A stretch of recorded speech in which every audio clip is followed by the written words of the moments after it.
আসসালামু আলাইকুম প্রিয় বন্ধুরা, আশা করি সবাই ভালো আছেন। তো অনেকদিন পরে আপনার সাথে একটা গল্প বলতে মন চাইলো। আর সেটা হলো, অনেকেই কথায় কথায় বলে থাকেন যে আগেই তো ভালো ছিলাম। তো আগেই তো ভালো ছিলাম এমন এই ডায়লগটি বলার আমারও কয়েকজন মানুষ ছিল। তারা প্রায় ঘুরে ঘুরে এই ডায়লগটি দিত, আগেই তো ভালো ছিলাম।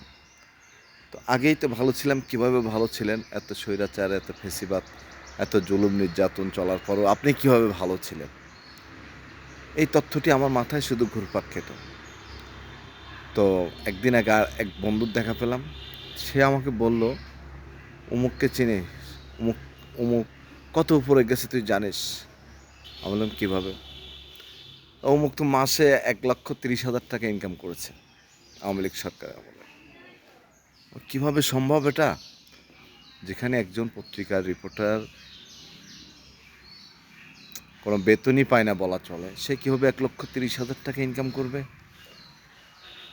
তো কথায় কথায় কথায় কথায় অনুসন্ধান করতে করতে সব বেরিয়ে গেল। সিএনজির লাইন, সেটা হলো আপনার সিএনজির লাইন বলতে সিএনজি রাস্তায় চলবে, পুলিশ ধরবে না। পুলিশ ধরলেও সিএনজিওয়ালা আপনাকে ফোন দেবে, আপনি বলে দিবেন এটা আমার সিএনজি, আমি অমুক পত্রিকার সাংবাদিক, অমুক বলছিলাম, পুলিশ সেটা ছেড়ে দিবে। ঠিক এমনটি হয়ে আসছিল একটানা অনেক দিন ধরে। আর আমার সেই কাছের মানুষটি প্রতি মাসে 1,30,000 টাকা নগদে স্যাপ দিয়ে গুনে নিত। এই যেমন ধরুন 3টা লাইন নিত, 3টা লাইনে যদি আপনার 30টা সিএনজি থাকে বা 40টা সিএনজি থাকে, একটা সিএনজি থেকে মাসে যদি 3,000 টাকা করে তার পকেটে আসে, তো 40টা সিএনজি থাকলে 1,20,000 টাকা, আরও বেশি থাকলে আরও বেশি।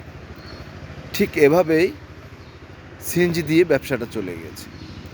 সিএনজি পুলিশে ধরবে, সিএনজিওয়ালা তাকে ফোন দিবে, সে আবার পুলিশকে ফোন দিবে, পুলিশ সিএনজি ছেড়ে দিবে।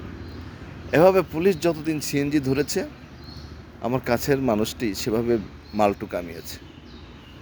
কত পোস্টপাস, কত দামি দামি পাঞ্জাবি, কত দামি দামি মোবাইল সেট, হ্যান্ডসেট, কখনো মোটর বাইক, কখনো মাইক্রো গাড়ি, কখনো কি বলে দামি দামি কার গাড়ি চড়া তার কোনো কমতি ছিল না। পায়ে হেঁটে হেঁটে যখন চলতাম, তখন মনে মনে ভাবতাম, শালা জীবনে করলামটা কি? যে ছেলেটা এসএসসিতে ভালো রেজাল্ট না, ইন্টারে ভালো রেজাল্ট না, কোনোভাবে কাকে ধরে একটা সাংবাদিকতার কার্ড নিয়েছে, সেই ছেলেটা উঠতে উঠতে মাসে এত টাকা ইনকাম করছে, এত দূর উঠে গেল। তো আমার ওই বন্ধুটার সাথে গল্প করে আসলে মনকে সান্ত্বনা দিলাম। তাকে বলা, আর এগুলো অল্প দিনের জন্য, এগুলো কি থাকবে? এগুলো কি আর হবে? আসলেই বন্ধুরা, সেটা কিন্তু এখনও কন্টিনিউ হচ্ছে না। তার চলতে এখন খুব কষ্ট হচ্ছে। এই পুলিশও এখন আর সিএনজি ধরে না, সিএনজিওয়ালাও কিন্তু আর এখন আর তাকে কল দেয় না। তো সেই জন্যই অনেকেই যে বলেন আগেই তো ভালো ছিলাম।